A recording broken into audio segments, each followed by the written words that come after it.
L'œuvre de séparation de l'âme et de l'esprit est faite par le Seigneur lui-même. C'est son esprit qui interprète la parole de Dieu, épée vivante, pénétrant les recoins les plus cachés de l'être immatériel. Mais il est nécessaire que l'homme collabore activement à cette œuvre de délivrance. L'Esprit de Dieu ne peut agir que si l'homme y consent. Et les conditions nécessaires de cette collaboration est de se rendre compte que la séparation de l'âme et de l'esprit est nécessaire, et en vivant en sacrifice et en consentant à l'œuvre du sacrificateur. Vouloir sans restriction est virilement ce que Dieu veut, aussi longtemps que l'œuvre de purification se poursuit.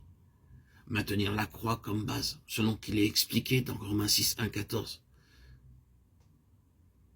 De même que le croyant s'est reconnu comme mort au péché, Romains 6, 11, et qu'il veille à ce que le péché ne règne plus en son corps mortel, la chair étant crucifiée avec ses affections et ses convoitises, Galates 5, 4. De même, il doit se reconnaître comme mort au péché plus subtil du domaine de l'âme, dont les manifestations sont moins grossières, à toutes les formes d'amour-propre, de vanité, d'égoïsme, à tout amour excessif de la famille, à tout ce qui absorbe le croyant et menace de prendre la première place, laquelle n'appartient qu'à Dieu seul.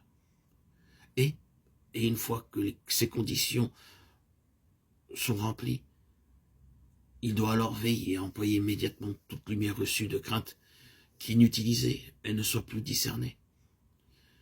Il doit veiller à marcher vers le but sans défaillance. Veiller à vivre sa foi et élaguer, éliminer avec persévérance tout ce que l'Esprit de Dieu révèle, comme devant l'être toute intrusion de vie naturelle résolue à ne plus être animée que par la vie de Christ. Je suis le cep. Vous êtes les sarments, dit le Seigneur. En toute chose, cherchez à marcher selon l'esprit, à différencier ce qui est psychique de ce qui est spirituel, pour choisir l'un et rejeter l'autre. Comprendre les lois de l'esprit pour y marcher et devenir vraiment spirituel.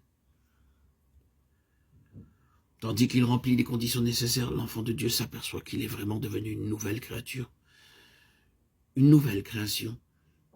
La puissance de la croix en tant qu'épée de l'esprit, maniée par le souverain sacrificateur, a accompli l'œuvre de séparation entre l'âme et l'esprit. Elle atteint la vie psychique naturelle, jusque dans les jointures et les moelles, jusqu'aux recoins les plus cachés et dans tous les domaines de l'activité, jusqu'aux moelles des affections, jusque dans l'intelligence et les pensées, intentions et conceptions, les résolutions et les sentiments. Et maintenant, avec une facilité de plus en plus grande et avec joie, le disciple accomplit ce que Dieu demande, portant chaque jour la croix selon qu'il est conduit, discernant mieux chaque jour qu'il est mort avec Christ. Son esprit se sépare toujours plus de l'âme pour s'unir davantage au Seigneur ressuscité. Esprit vivifiant et devenir un même esprit avec lui. Donc, un instrument de choix pour l'action de Christ, dans un monde qui meurt loin de Dieu et dont les besoins sont immenses.